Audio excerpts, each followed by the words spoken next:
By three methods, we can learn wisdom. First, by reflection, which is noblest. Second one is imitation, which is easiest. And the third one is experience, which is bitterest. So, these are the three ways to learn the wisdom. And I just welcome you all to my channel, which name is Civilologist, where we learn and experience the logics of civil engineering.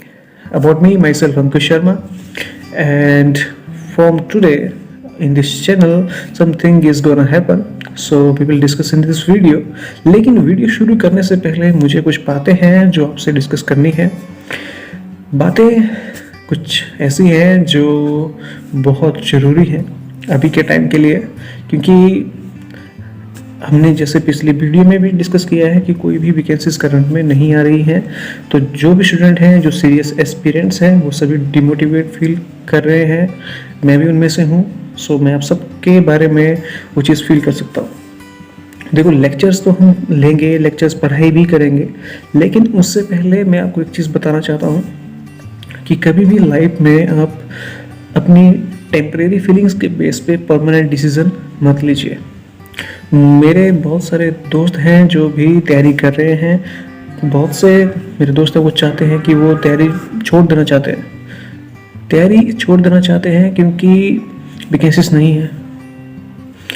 All we know, हम सबके दिल में ये thought आता है कि vacancies नहीं है, पढ़ाई करके कोई फ़ायदा ही नहीं है। तो मैं ये कहना चाहता हूँ कि देखिए, जो हमारी ये फीलिंग्स हैं, जो ये टाइम है, वो परमानेंट नहीं है। अभी वैकेंसीज नहीं है, हमें फ्यूचर का भी नहीं पता कब वैकेंसीज आएंगे। तो मैं आपसे ये कहना चाहता हूँ कि मैं ऐसा नहीं कह रहा हूँ कि आप सब कुछ छोड़ छाड़ के तैयारी करो। आप जॉब करिए, जो भी आप लाइफ में करना चाहते हैं वो करिए, लेकिन जो आपकी डेडिकेशन है पढ़ाई को लेके उसको मत छोड़िए। आप पढ़ाई करिए। आप दिन में आधा घंटा पढ़ो, 1 घंटा पढ़ो, जितना भी पढ़ना चाहते हो कंसिस्टेंटली अपना टाइम उसमें दो। क्योंकि जो भी सीरियस एस्पिरेंट होगा उसको पढ़ाई करके सेटिस्फेक्शन तो जरूर मिलेगी। उसको पढ़ाई से ही सेटिस्फेक्शन मिलेगी, क्योंकि वो लाइफ का बहुत इंपॉर्टेंट पार्ट है। आपने अपने लाइफ का जो प्रीशियस टाइम है, आप सबसे अलग हो। आपने अपने लाइफ का जो इंपॉर्टेंट टाइम है वो अपने खुद में इन्वेस्ट किया है, आपकी खुद की तैयारी में इन्वेस्ट किया है। आप सबसे डिफरेंट हो और आप सब में वो डेडिकेशन है। वो डेडिकेशन को मेंटेन रखिए और तैयारी को छोड़िए मत। ये चीज़ मैं आपसे अब बार बार कह रहा हूँ, इसलिए कह रहा हूँ क्योंकि आप देखिए, अभी वैकेंसीज नहीं है, लेकिन आएंगी, डेफिनेटली आएंगी, कभी भी आए, क्योंकि निकालनी तो पड़ेंगी ही उनको, कभी भी आए। ठीक है, तो अपनी टेम्परेरी फीलिंग्स के बेस पे परमानेंट डिसीजन मत लीजिए। ठीक है, तो ये कुछ बातें थी जो मुझे दिल से आप सब बतानी थी। और जो मैंने शुरू में बात कही थी कि विजडम लर्न करने के 3 तरीके हैं, वो मैंने जो न्यू एक्सपीरियंस हैं हमारे, जो भी नए नए तैयारी करने में उतरे हैं, रिसेंटली पास आउट हुए हैं, उनके लिए है। देखो, मैं उनसे भी ये चीज़ कहना चाहता हूँ कि आपको अगर लाइफ में कुछ अचीव करना है तो उसके भी 3 तरीके हैं। We are engineers, so we always have some choices to do the work, right. तो वन बाय वन मैं आपको ये चीज़ बताता हूँ। सबसे पहला मैंने बताया था रिफ्लेक्शन। मीन्स आप क्या कर सकते हो, जो अपनी फील्ड में मास्टर है उसकी लाइफ के बारे में जान के, कुछ बुक्स पढ़ के आप सीख सकते हो। दूसरा है इमिटेशन। उसका मतलब हुआ नकल करना। मान लीजिए कोई लाइफ में सक्सेसफुल है, आप उसकी नकल कर करके वहाँ तक जोश नहीं किया, आप भी वही करो, आप वो बन सकते हो। लेकिन जरूरी नहीं है कि जो पाथ उसने फॉलो किया वही आप भी फॉलो करोगे तो वहाँ तक पहुँचोगे। This is not possible.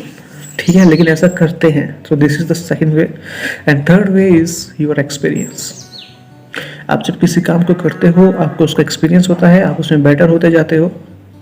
ठीक है, लेकिन वो सबसे टफेस्ट पार्ट है, which is the toughest one two do. तो इन तीनों में से मैं तीसरे पार्ट में से आता हूँ, जिसका नाम है एक्सपीरियंस। आई डेफिनेटली, मैं जो भी आपसे आज बातें कर रहा हूँ, जो भी लेक्चर्स अपलोड कर रहा हूँ, जो भी लाइफ में कर रहा हूँ, वो खुद के एक्सपीरियंस पे है। बिकॉज जब मैंने शुरू किया था उस टाइम पे आई थिंक 2017-18 में उतना हमें कोई गाइड नहीं कर पाया, मतलब कोई किसी से गाइडेंस नहीं ले पाए मैं, क्योंकि कोई उस टाइम पे इतना गवर्नमेंट जॉब का क्रेज़ ही नहीं था। अभी देखो इतना क्रेज़ है गवर्नमेंट जॉब का, इतना कंपटीशन है, बेरोजगारी इतनी है, क्या कर सकते हैं। लेकिन जो मेरा 3-4 साल का एक्सपीरियंस है, जो मैंने खुद सीखा है अपने लाइफ से, वो सब आपसे मैं डिस्कस कर रहा हूँ और होपफुली आगे भी करता रहूँगा। तो ये सब यहीं पे ख़त्म करते हुए, और मुझे उम्मीद है आपको मेरी कुछ बातें अच्छी लगी होंगी, तो यही सब मैं उम्मीद करते हुए आज का वीडियो शुरू करता हूँ। ठीक है।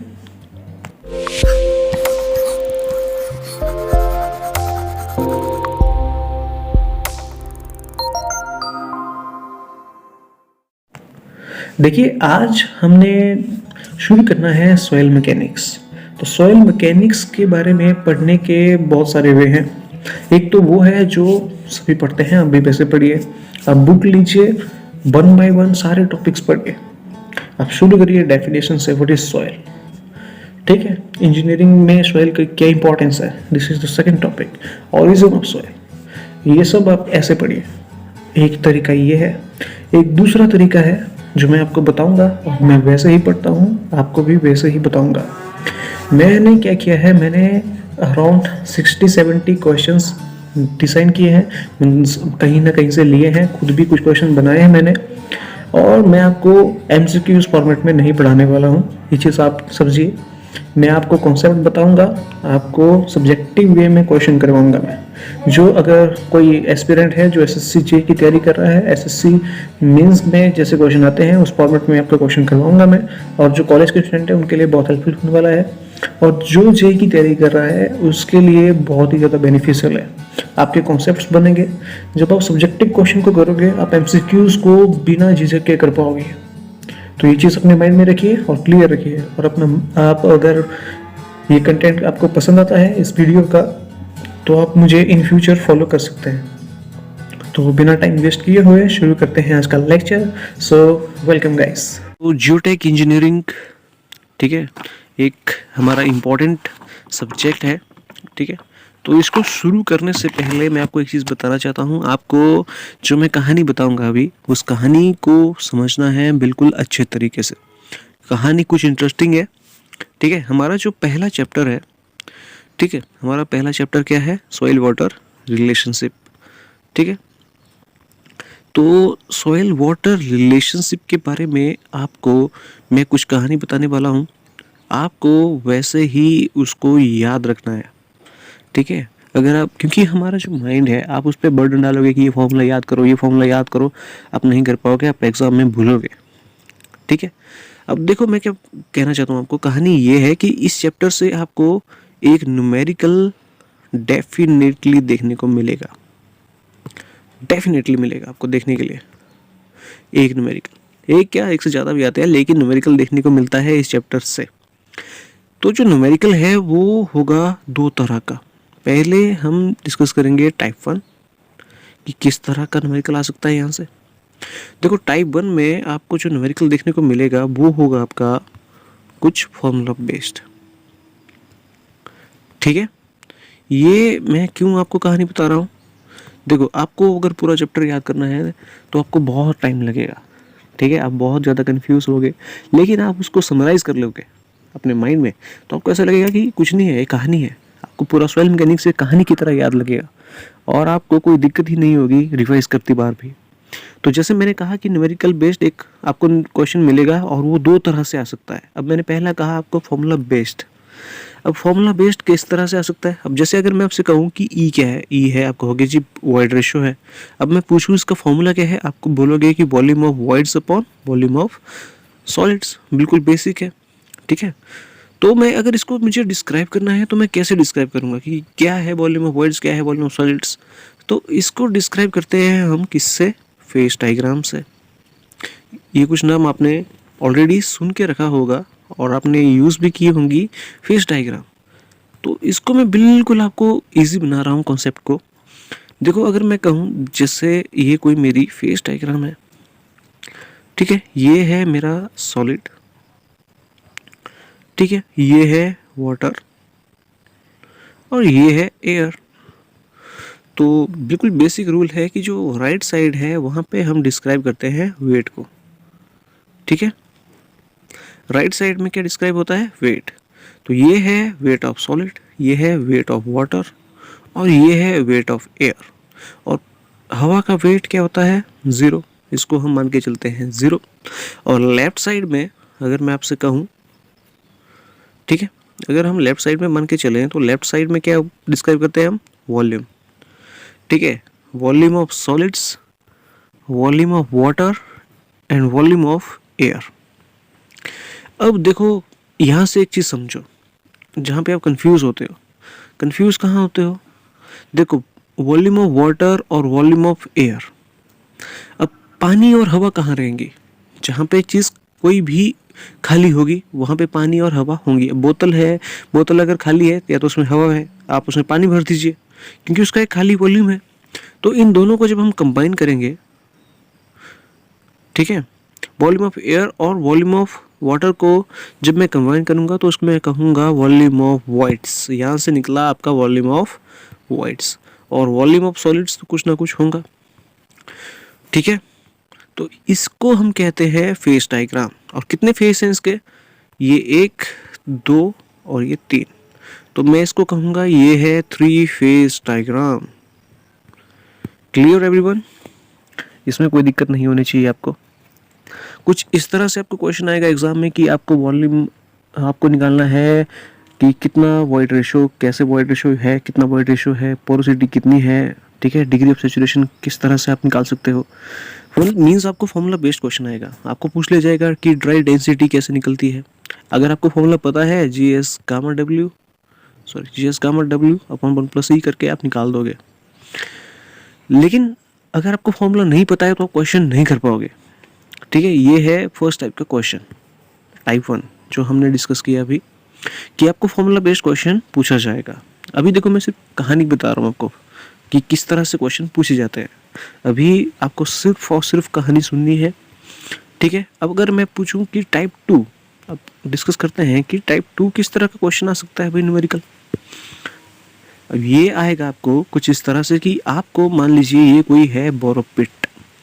बोरोपिट क्या चीज़ हुई कि जहाँ से आप मिट्टी को एक्सावेट कर रहे हो, मीन्स आप कहीं से मिट्टी निकालोगे और उस मिट्टी से आप क्या बनाओगे, मान लो कोई स्ट्रक्चर बना रहे हो, आप एक एम्बैंकमेंट बना रहे हो, ये है कोई एम्बैंकमेंट, ठीक है। ये कोई एम्बैंकमेंट आप बना रहे हो किसकी मदद से, बोरोपिट से मिट्टी निकाल के, ठीक है। तो क्वेश्चन किस तरह से पूछा जाएगा, क्वेश्चन पूछा जाएगा कि जैसे एम्बैंकमेंट की अगर आपको वॉल्यूम पता है तो बोरोपिट से जो आप मिट्टी निकालोगे वो कितनी वॉल्यूम में निकालोगे। कुछ इस तरह से क्वेश्चन आपको घुमा फिरा के आएगा। और क्वेश्चन में आपको गिवन क्या क्या हो सकता है, देखो क्वेश्चन में आपको क्या बता सकता है वो कि बल्क डेंसिटी आपको गिवन होगी, वाटर कंटेंट आपको बोरोपिट का पता होगा, ठीक है। अब मैं यहाँ पे बल्क क्यों बता रहा हूँ, क्योंकि यहाँ पे आपकी सॉइल क्या है, लूज है, उसमें आपका वॉइड्स भी होगा, हर एक चीज़ होगी, तो मैं इसको बल्क डेंसिटी के रूप में जानता हूँ। लेकिन आपकी एम्बैंकमेंट में क्या होगा, आपकी सॉइल क्या होगी, कंपैक्टेड होगी, तो वहाँ पे हम क्या करते हैं, ड्राई डेंसिटी का यूज़ करते हैं। ड्राई डेंसिटी का यूज़ क्यों करते हैं, क्योंकि पार्टिकल टू पार्टिकल बॉन्डिंग को जो सबसे अच्छे से डिस्क्राइब करता है वो आपका ड्राई डेंसिटी करता है। ये चीज़ें हम पढ़ेंगे, बिल्कुल अच्छे से पढ़ेंगे, ठीक है। आपको क्या पता होगा, आपको ड्राई डेंसिटी पता होगा, आपको यहाँ का वाटर कंटेंट पता होगा, और आपको यहाँ की वॉल्यूम भी पता होगी, क्योंकि आप स्ट्रक्चर बना रहे हो, आप इसका वॉल्यूम निकाल सकते हो। आपको ये चीज़ें गिवन होगी यहाँ पे, और ये चीज़ें यहाँ पे गिवन होगी, आपको निकालना है बोरोपिट का वॉल्यूम, ठीक है। कुछ इस तरह से क्वेश्चन आएगा। लेकिन मुझे कैसे निकालना है, क्या करूँगा मैं कि मुझे ये चीज़ निकल जाए। देखो हमें एक चीज़ पता है कि टरजागी की जो एक एजम्पशन है, टरजागी ने जब सॉइल इंजीनियरिंग पढ़ी तो उन्होंने एक एजम्पशन ली कि जो वेट ऑफ सॉलिड्स है, ठीक है, जो वेट ऑफ सॉलिड है और वाटर है वो हमेशा हमेशा क्या रहेगा, कांस्टेंट,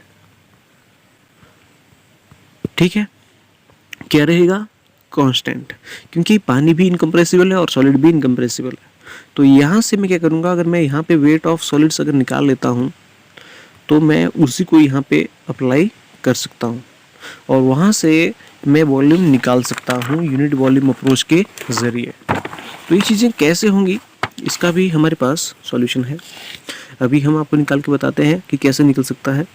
देखो जो हमारा गामा डी है उसका फॉर्मूला क्या है, wait of solid upon volume, ठीक है।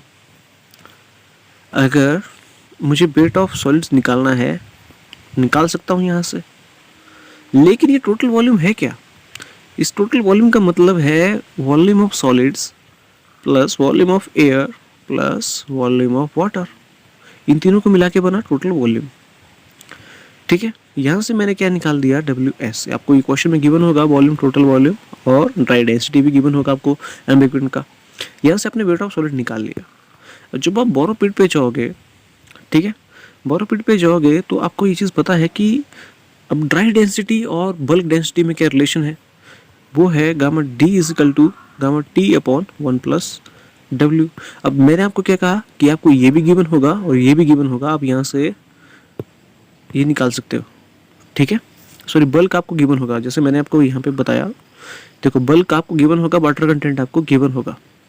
आप यहाँ से ड्राई डेंसिटी निकालोगे बोरोपिट की, और फिर आप ड्राई डेंसिटी से wait of solid upon volume करके निकाल सकते हो वॉल्यूम, क्योंकि वेट ऑफ सॉलिड हमेशा क्या रहेगा, कांस्टेंट। दोनों साइड में क्या रहेगा, ये कांस्टेंट। और गामा डी भी आपने निकाला, वॉल्यूम आप निकाल सकते हो, ठीक है, करके। तो ये कुछ ये अप्रोच रहेगी आपकी दूसरे न्यूमेरिकल में। ठीक है, दो तरह के मैंने आपको क्वेश्चन बताए, इसी तरह से आपको न्यूमेरिकल देखने को मिलेगा जियोटेक इंजीनियरिंग में फर्स्ट चैप्टर से। कोई दिक्कत नहीं आनी चाहिए आपको इसमें। ठीक है, अब हम शुरू करेंगे पहले टाइप 2 से, क्योंकि ये कुछ बिल्कुल इजी बेस्ड है और सिर्फ इसमें ये कांस्टेंट सॉलिड्स की अप्रोच आपको याद रखनी है, बस सिंपल। तो हम सिंपल से शुरू करेंगे। देखो, कुछ इस तरह से आपको न्यूमेरिकल देखने को मिलेगा एग्जाम में। जब मैं आपको पहले ही कहा कि हम मेंस की क्वेश्चंस जो हैं वो उनको लेके चलेंगे। ठीक है, अब क्वेश्चन पढ़िए। अब इस तरह से क्वेश्चन आप करना सीख जाओगे तो आपको एग्जाम में, आप देखना MCQs में भी कुछ इसी तरह से क्वेश्चन देखने को मिलते हैं। कई बार सॉइल्स की वॉल्यूम निकालने को आ जाती है, क्योंकि गेट में ये क्वेश्चन पूछा जाता है, वहाँ से आपको हिमाचल में ये देखने को मिल जाएगा एग्जैक्ट प्रीवियस ईयर में। लेकिन जब आप एक सब्जेक्टिव क्वेश्चन सॉल्व करोगे तो आप MCQs को बड़े आराम से टैकल कर पाओगे। तो शुरू करते हैं क्वेश्चन। देखो, क्वेश्चन में क्या लिखा है कि फॉर कंस्ट्रक्टिंग एन एम्बैंकमेंट, आपको एम्बैंकमेंट बनानी है, ठीक है, और सॉइल जो है वो ट्रांसपोर्ट कर रहे हैं हम बोरोपिट से, किसका हेल्प लेके, ट्रक की, और एक ट्रक की कैरिंग कैपेसिटी है 6 मीटर स्क्वायर। क्लियर, कुछ प्रॉपर्टीज आपको दी गई हैं। देखो, मैंने आपको कहा था कि बल्क डेंसिटी गिवन होगी, वाटर कंटेंट गिवन होगा, कहाँ का, बोरोपिट का भी है, ठीक है, ट्रक का भी है। ट्रक में देखो लूज सॉइल है और फील्ड में कंपैक्टेड है, आपको दी गई है। और एक चीज़ आपको ध्यान रखनी है, ग्राम पर सीसी यूनिट्स। अब अगर आप मान लो मेंस का एग्जाम दे रहे हो, ठीक है, अब अगर देखो यहाँ से मुझे आपको एक चीज़ ये बतानी है कि आपको किस तरह से अपनी अप्रोच कैसे रखनी है। अब देखो ग्राम पर सीसी दिया गया है अगर आपको, तो आपको काम करना है रो पे। जो भी फॉर्मूला आप लिखोगे वो लिखोगे आप रो में। जैसे मैं कहूँ ड्राई डेंसिटी, आप उसको रो D लिखोगे। जहाँ पे मैंने कहा वेट ऑफ सॉलिड्स, उसको आप मास में लिखोगे, mass of solids upon volume. कुछ इस तरह से आपका फॉर्मूला चेंज हो जाएगा, ये चीज़ आपको ध्यान रखनी है। लेकिन अगर मैं बात करता किलो न्यूटन पर मीटर स्क्वायर में, तो आप गामा में काम करते, तब आपका फॉर्मूला होता gamma D is equal to weight of solid upon volume. समझे मेरी बात? ये अप्रोच आपको समझ आनी चाहिए, इसीलिए मैंने आपको लिए थोड़ा सा कंफ्यूजिंग क्वेश्चन चूज़ किया है। कुछ इसी तरह से आपको और भी क्वेश्चन देखने को मिलेंगे जो स्पेशली डिज़ाइंड हैं आपके कॉन्सेप्ट को बिल्ड करने के लिए। ठीक है, चलो आगे बढ़ते हैं। अब आपसे क्वेश्चन में पूछा गया है, क्वेश्चन में पूछा गया है आपसे दो चीज़ें। पहली चीज़, आपको वॉल्यूम निकालनी है, कहाँ की, बोरोपिट की।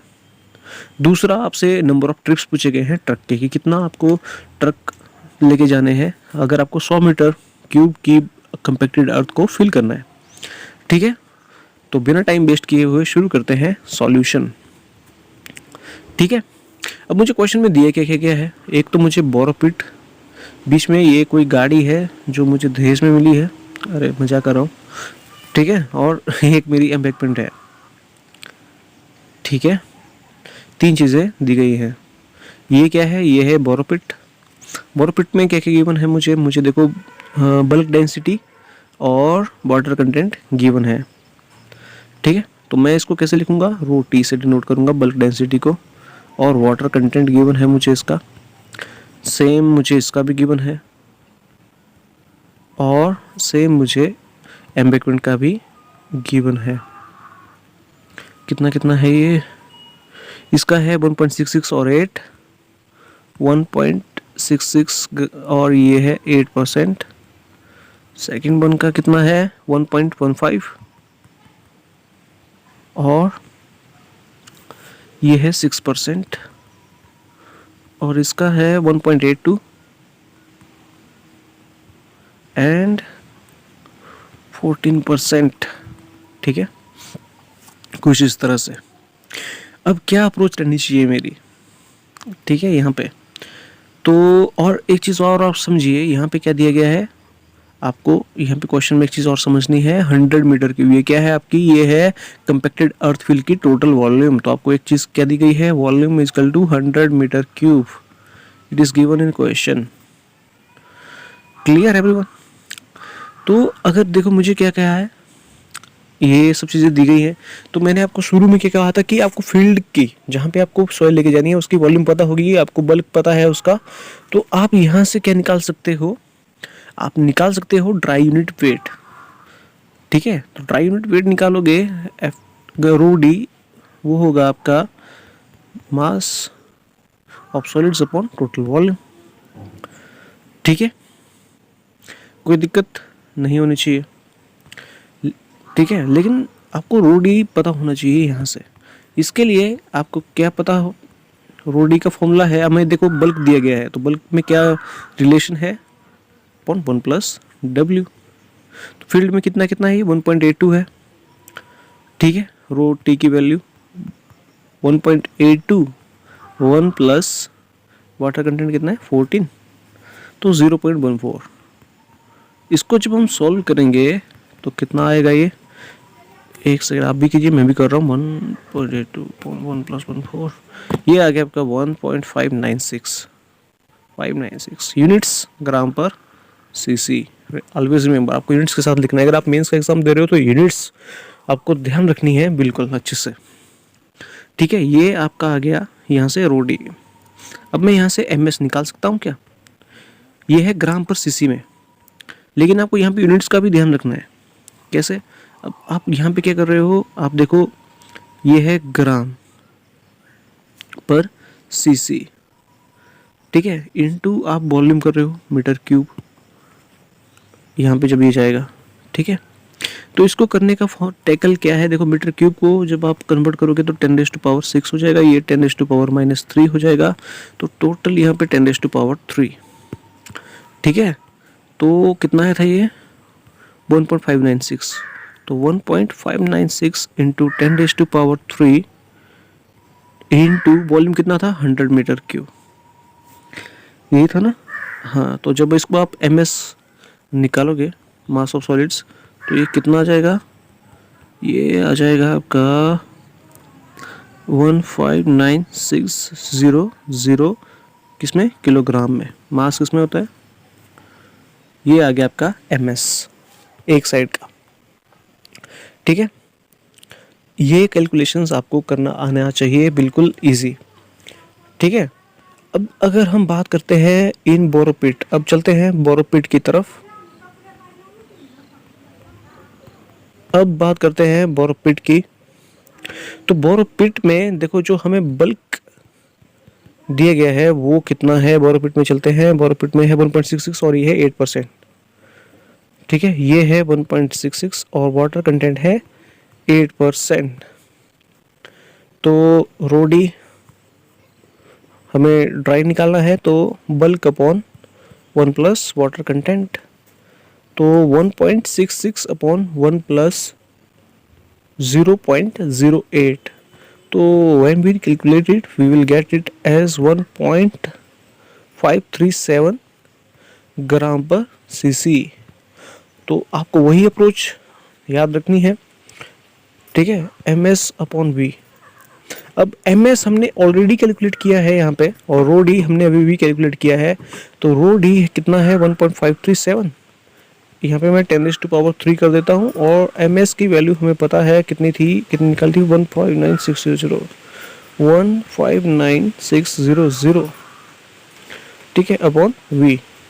तो V यहाँ से जब मैं निकालूंगा टोटल वॉल्यूम, ये किसकी है, ये है बोरो की, बोरो पिट के, है ना।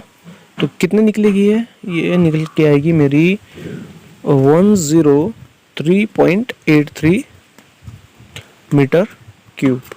तो ये फर्स्ट स्टेप हमारा क्लियर हो चुका है यहाँ पे, ठीक है। अब क्वेश्चन में दूसरी चीज़ क्या पूछी गई है हमसे, दूसरी चीज़ क्या पूछी है, नंबर ऑफ ट्रक्स लोड्स कितना होगा अगर मुझे 100 मीटर क्यूब ऑफ सॉइल जो है वो निकालनी है, ठीक है।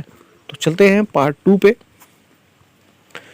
तो अगर मुझे नंबर ऑफ ट्रिप्स निकालने हैं ट्रक के, तो मुझे क्या करना पड़ेगा।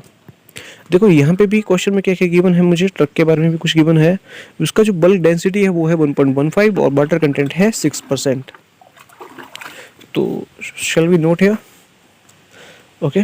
तो देखो ट्रक का मुझे गिवन है रोटी 1.15 और वाटर कंटेंट है 6%, ठीक है।